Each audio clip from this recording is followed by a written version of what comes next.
Hey guys, welcome back to my YouTube channel. ನಾನಿವತ್ತು ಮೊಟ್ಟೆಯಲ್ಲಿ ದಮ್ ಬಿರಿಯಾನಿನ ಮಾಡಿದ್ದೀನಿ. ತುಂಬಾ ಚೆನ್ನಾಗಿ ಬಂದಿದೆ. ನೀವೇನಾದರೂ ಒಂದೇ ಒಂದು ಕಿತ್ತ ಟ್ರೈ ಮಾಡಿದ್ರು ಮತ್ತೆ ಮತ್ತೆ ತಿನ್ನಬೇಕು ಅಂತ ಅನಿಸುತ್ತೆ. ಮನೇಲಿರೋರ್ಗೆ ಎಲ್ರಿಗೂ ಸಹ ತುಂಬಾ ಇಷ್ಟ ಆಗುತ್ತೆ. ನೀವೇ ನೋಡ್ತಿರ್ಬೋದು ಎಷ್ಟು ಕಲರ್ಫುಲ್ ಆಗಿ ಬಂದಿದೆ ಅಂತ. ಇದೇ ರೀತಿ ಟೇಸ್ಟಿ ಫುಡ್ಸ್ ಬೇಕಿದ್ರೆ ನಮ್ಮ ಚಾನಲ್ನ ಯಾರೆಲ್ಲ ಹೊಸದಾಗಿ ನೋಡ್ತಿದ್ದೀರೋ ಪ್ಲೀಸ್ ಸಬ್ಸ್ಕ್ರೈಬ್ ಮಾಡ್ಕೊಂಡು ಬೆಲ್ ಐಕನ್ನ ಕ್ಲಿಕ್ ಮಾಡಿ. ಹೇಗೆ ಮಾಡೋದು ನೋಡೋಣ ಬನ್ನಿ. ಈಗ ಮೊದಲಿಗೆ ಒಂದು ಕುಕ್ಕರ್ನ ತಗೊಳ್ಳಿ. ಅದಕ್ಕೆ ನಾನಿಲ್ಲಿ 10 ಮೊಟ್ಟೆಗಳನ್ನ ಇಟ್ಕೊತಿದ್ದೀನಿ. ನಿಮಗೆ ಎಷ್ಟು ಮೊಟ್ಟೆಗಳು ಬೇಕೋ ಅಷ್ಟನ್ನು ತಗೊಳ್ಳಿ. ನೋಡಿ, ಎಲ್ಲನೂ ಜೋಡಿಸ್ಕೊಂಡಿದ್ದೀನಿ. ಈಗ ಇದಕ್ಕೆ ನೀರನ್ನು ಹಾಕೊಳ್ಳಿ. ಕುಕ್ಕರನ್ನು ಕ್ಲೋಸ್ ಮಾಡಿ 5ರಿಂದ 6 ವಿಸಿಲ್ ಕೂಗಿಸ್ಕೊಳ್ಳಿ. ಸ್ಟವ್ ಆನ್ ಮಾಡಿ ಒಂದು ಕುಕ್ಕರ್ನ ಹಿಡಿ. ಕುಕ್ಕರ್ಗೆ 1 ಟೀ ಸ್ಪೂನ್ ತುಪ್ಪ, 5 ಟೀ ಸ್ಪೂನ್ ಎಣ್ಣೆ ತುಪ್ಪ ಕಾದಿದ ನಂತರ ಪಲಾವ್ ಸಾಮಾನ ಹಾಕೊಳ್ಳಿ. ಹಾಗೆ ಇದಕ್ಕೆ 7ರಿಂದ 8 ಗೋಡಂಬಿನ ಹಾಕೊಂಡು ಫ್ರೈ ಮಾಡ್ಕೊಳ್ಳಿ. ಸ್ವಲ್ಪ ಹೊತ್ತು ಫ್ರೈ ಮಾಡ್ಕೊಂಡಿದ್ದಾದ್ಮೇಲೆ 4 ಉದ್ದ ಕಟ್ ಮಾಡ್ಕೊಂಡಿರೋ ಈರುಳ್ಳಿನ ಹಾಕೊಂಡು ಲೈಟ್ ಬ್ರೌನ್ ಶೇಡ್ ಬರೋ ಹಾಗೆ ಫ್ರೈ ಮಾಡ್ಕೊಳ್ಳಿ. ಎಣ್ಣೆ ಎಲ್ಲ ಬಿಡಬೇಕು. ಈಗ ನೋಡಿ, ಎಣ್ಣೆ ಎಲ್ಲ ಬಿಡ್ತಿದೆ ಅಲ್ವಾ, ಈ ಥರ ಫ್ರೈ ಆಗಿರಬೇಕು. ಈಗ 1 ಟೀ ಸ್ಪೂನ್ ಶುಂಠಿ ಬೆಳ್ಳುಳ್ಳಿ ಪೇಸ್ಟನ್ನು ಹಾಕ್ಕೊಂಡು ಹಸಿ ವಾಸನೆ ಹೋಗೋ ಹಾಗೆ ಫ್ರೈ ಮಾಡ್ಕೊಳ್ಳಿ. ಹಸಿ ವಾಸನೆ ಹೋಗಿದ್ದಾದ್ಮೇಲೆ 2 ಟೀ ಸ್ಪೂನ್ ಚಿಕನ್ ಬಿರಿಯಾನಿ ಮಸಾಲಾನ ಹಾಕೊಳ್ಳಿ. 1 teaspoon garam masala, 2 teaspoon chicken fry powder, 1/2 teaspoon Kashmiri chilli powder. ಈಗ ಎಲ್ಲವನ್ನು ಸಣ್ಣ ಉರಿಯಲ್ಲೇ ಫ್ರೈ ಮಾಡ್ಕೊಳ್ಳಿ. 2 ಮಿನಿಟ್ಸ್ ಫ್ರೈ ಮಾಡ್ಕೊಂಡಿದ್ದೀನಿ. ಈಗ ಸ್ಟವನ್ನು ಆಫ್ ಮಾಡಿಕೊಂಡು 1 ಕಪ್ ಕರ್ಡನ್ನು ಹಾಕೊಳ್ಳೋಣ. ಸ್ಟವನ್ನು ಆಫ್ ಮಾಡಿಬಿಟ್ಟೆ ಹಾಕೊಳ್ಳಿ. ಮಿಕ್ಸ್ ಮಾಡಿಬಿಟ್ಟು ನಾನಿಲ್ಲಿ ದೊಡ್ಡ ಸೈಜಿಂದು ಒಂದು ನಿಂಬೆಹಣ್ಣಿನ ರಸನ ಹಾಕ್ಕೊಂಡಿದ್ದೀನಿ.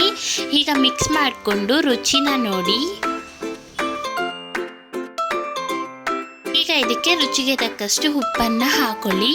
ನಾವು ಮಸಾಲೆ ಎಲ್ಲ ಹಾಕಿರೋದ್ರಿಂದ ಉಪ್ಪು ಜಾಸ್ತಿ ಆಗಿಬಿಡುತ್ತೆ. ಸೊ ಅದಕ್ಕೆ ನಾವು ಫಸ್ಟ್ ರುಚಿನ ನೋಡಿಕೊಂಡು ಆಮೇಲೆ ಉಪ್ಪನ್ನು ಹಾಕ್ಕೊಬೇಕು. ಉಪ್ಪು ಹಾಕ್ಕೊಂಡ್ಮೇಲೆ ತಿರ್ಗಾ ಟೇಸ್ಟ್ ನೋಡಿ. ಈಗ ಎಲ್ಲವೂ ಪರ್ಫೆಕ್ಟ್ ಆಗಿದೆ. ಈಗ ಇದರಲ್ಲಿ ಅರ್ಧ ಗೊಜ್ಜನ್ನು ಒಂದು ಬಟ್ಲಿಗೆ ತೆಕ್ಕೊಳ್ಳೋಣ.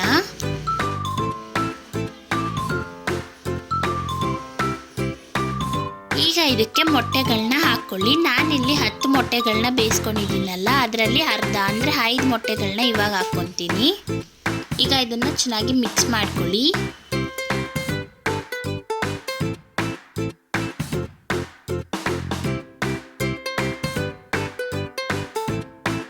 ಈಗ ಅರ್ಧ ಗೊಜ್ಜು ತೆಗೆದಿಟ್ಕೊಂಡಿದ್ವಲ್ಲ, ಅದಕ್ಕೆ ಇನ್ನೂ ಉಳಿದಿರೋ ಅಂಥ 5 ಮೊಟ್ಟೆಗಳನ್ನ ಹಾಕ್ಕೊಂಡು ಇದನ್ನು ಸಹ ಮಿಕ್ಸ್ ಮಾಡ್ಕೊಳ್ಳಿ.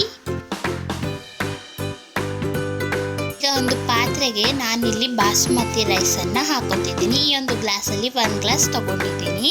ಈಗ ಸ್ವಲ್ಪ ನೀರು ಹಾಕ್ಕೊಂಡು ಚೆನ್ನಾಗಿ 2ರಿಂದ 3 ಕಿತ್ತ ವಾಶ್ ಮಾಡಿಕೊಂಡು ನೆನೆಯಕ್ಕೆ ಬಿಡಿ. ಈಗ ಒಂದು ಪ್ಯಾನ್ನ ಹಿಡಿ. ನಾವು ಆಗಲೇ ಯಾವ ಗ್ಲಾಸಲ್ಲಿ ಅಕ್ಕಿ ತಗೊಂಡಿದ್ವೋ ಅದೇ ಗ್ಲಾಸಲ್ಲಿ 3 ಗ್ಲಾಸ್ ನೀರನ್ನು ಹಾಕ್ಕೊಂಡು ಚೆನ್ನಾಗಿ ಕಾಯಕ್ಕೆ ಬಿಡಿ. ನೋಡಿ, ಈಗ ನೀರೆಲ್ಲ ಚೆನ್ನಾಗಿ ಕಾದಿದೆ. ಈಗ ಈ ಒಂದು ಪಲಾವ್ ಸಾಮಾನು ಹಾಕ್ಕೊಂಡು ಹಾಗೆ 1 ಟೀ ಸ್ಪೂನ್ ತುಪ್ಪ, ರುಚಿಗೆ ತಕ್ಕಷ್ಟು ಉಪ್ಪು, ಹಾಗೆ 1 ಟೀ ಸ್ಪೂನ್ ಶುಂಠಿ ಬೆಳ್ಳುಳ್ಳಿ ಪೇಸ್ಟ್ ಹಾಕೋದ್ರಿಂದ ಒಳ್ಳೆ ಟೇಸ್ಟ್ ಕೊಡುತ್ತೆ. ಈಗ ಮಿಕ್ಸ್ ಮಾಡಿಕೊಂಡು ನೀರು ಮೊದಲೇ ಕಾದಿರುತ್ತಲ್ವಾ, ಈಗ ತೊಳೆದು ಇಟ್ಕೊಂಡಿರುವಂಥ ಅಕ್ಕಿನ ನಿಧಾನಕ್ಕೆ ಹಾಕೊಳ್ಳಿ. ಈಗ ಇದನ್ನು 80% ಬೇಯೋ ಹಾಗೆ ಬೇಯಿಸ್ಕೊಳ್ಳಿ. ನೋಡಿ, ಈಗ ಇದು 60% ಬೆಂದಿದೆ. ಇನ್ನು ಅಕ್ಕಿ ಬೇಯಬೇಕು. ಇದೇ ಥರ ಮಿಕ್ಸ್ ಮಾಡಿಕೊಂಡು ಬೇಯಿಸ್ಕೊಳ್ಳಿ. ಈಗ ನೋಡಿ, 80% ಬೆಂದಿದೆ. ಅಕ್ಕಿ ಎಲ್ಲನೂ ಸ್ವಲ್ಪ ಉದ್ದನೂ ಆಗಿದೆ. ಈಗ ಇದರಲ್ಲಿರೋವಂಥ ನೀರು ಮಾತ್ರ ಎತ್ಕೊಳ್ಳೋಣ. ಒಂದು ಬೌಲ್ಗೆ ಈ ಥರ ನೀರನ್ನು ಹಾಕೊಳ್ಳಿ. ಈಗ ಈ ಒಂದು ನೀರಿಗೆ 1 ಟೀ ಸ್ಪೂನ್ ಅರಿಶಿನ ಹಾಕೊಳ್ಳಿ. ಈಗ ಮಿಕ್ಸ್ ಮಾಡ್ಕೊಳ್ಳಿ. ಈ ಥರ ಮಾಡೋದ್ರಿಂದ ನಮಗೆ ಯೆಲ್ಲೋ ಕಲರೂ ಸಹ ಬರುತ್ತೆ. ನಾವು ಇದಕ್ಕೆ ಯಾವುದೇ ಥರ ಕಲರ್ ಫುಡ್ಡನ್ನು ಆ್ಯಡ್ ಮಾಡಲ್ಲ. ಸೊ ಈ ಥರ ಮಾಡ್ಕೊಳ್ಳಿ. ಆಗ ನಮ್ಮ ಆರೋಗ್ಯಕ್ಕೂ ಒಳ್ಳೆಯದು. ಈಗ ಈ ಒಂದು ರೈಸಲ್ಲಿರೋ ನೀರೆಲ್ಲನೂ ಬಗ್ಗಿಸ್ಕೊಳ್ಳಿ. ನೋಡಿ, ಈ ಥರ ಅಕ್ಕಿಯಲ್ಲಿರೋ ನೀರೆಲ್ಲನೂ ಈ ಥರ ಸೋದಿಸ್ಕೊಳ್ಳಿ. ಈಗ ನಾವು ಆಗಲೇ ಫ್ರೈ ಮಾಡ್ಕೊಂಡಿರೋ ಮೊಟ್ಟೆಯನ್ನು ತಗೊಂಡೋಣ. ಈಗ ಇದ್ರ ಮೇಲೆ 80% ಬಾಯ್ಲ್ ಮಾಡ್ಕೊಂಡಿರೋ ರೈಸನ್ನು ಹಾಕೊಳ್ಳಿ. ಅರ್ಧ ರೈಸನ್ನು ಹಾಕೊಳ್ಳಿ. ಈಗ ರೈಸ್ ಎಲ್ಲನೂ ಹಾಕೊಂಡು ಈ ಥರ ಸುತ್ತಲೂ ಸ್ಪ್ರೆಡ್ ಮಾಡ್ಕೊಳ್ಳಿ.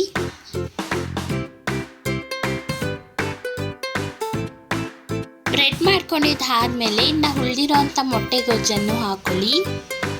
ಇದನ್ನು ಸಹ ಈ ಥರ ಸ್ಪ್ರೆಡ್ ಮಾಡ್ಕೊಳ್ಳಿ ಸುತ್ತಲೂ. ಸ್ಪ್ರೆಡ್ ಮಾಡಿದ್ಮೇಲೆ ಇನ್ನು ಉಳಿದಿರೋ ಅಂಥ ರೈಸ್ ಎಲ್ಲನೂ ಹಾಕ್ಕೊಂಡ್ಬಿಡಿ. ನಾವು ಫಸ್ಟು ಅರ್ಧ ಹಾಕ್ಕೊಂಡಿದ್ವಿ, ಈಗ ಅರ್ಧ ಫುಲ್ಲನ್ನು ಹಾಕ್ಕೊಂಡ್ಬಿಡಿ. ಇದನ್ನು ಸಹ ಅದೇ ರೀತಿ ಈ ಥರ ಸ್ಪ್ರೆಡ್ ಮಾಡ್ಕೊಳ್ಳಿ. ಆಗಲೇ ಮಾಡಿಟ್ಕೊಂಡಿದ್ವಲ್ಲ ಅರಿಶಿನ ನೀರನ್ನು ಈಗ ಸುತ್ತಲೂ ಹಾಕ್ಕೊಳ್ಳಿ. ಈ ಥರ ಹಾಕೋದ್ರಿಂದ ನಮಗೆ ಯೆಲ್ಲೋ ಕಲರ್ ರೈಸ್ ಬರುತ್ತೆ. ಒಂಥರ ಸಖತ್ತಾಗಿರುತ್ತೆ ನೋಡೋದಕ್ಕೆಲ್ಲನೂ. ಈಗ ಕುಕ್ಕರನ್ನು ಕ್ಲೋಸ್ ಮಾಡಿಕೊಂಡು 4 ನಿಮಿಷ ಹೈ ಫ್ಲೇಮಲ್ಲಿ 6 ನಿಮಿಷ ಲೋ ಫ್ಲೇಮಲ್ಲಿ ಇಟ್ಕೊಂಡು ಬೇಯಿಸ್ಕೊಳ್ಳಿ. ಆಗ ಯಾವುದೇ ಥರ ಸೀದು ಹೋಗಲ್ಲ. ಈಗ ನೋಡಿ ಗೈಸ್, ರೆಡಿ ಆಗಿದೆ. ಈಗ ಕುಕ್ಕರನ್ನು ಓಪನ್ ಮಾಡ್ಕೊಳ್ಳೋಣ. ನೋಡ್ತಿರ್ಬೋದು ಎಷ್ಟು ಚೆನ್ನಾಗಿ ಆಗಿದೆ ಅಂತ. ನಾನು ತೋರಿಸ್ತೀನಿ ನೋಡಿ ಎಷ್ಟು ಚೆನ್ನಾಗಿ ಬಂದಿದೆ ಅಲ್ವಾ.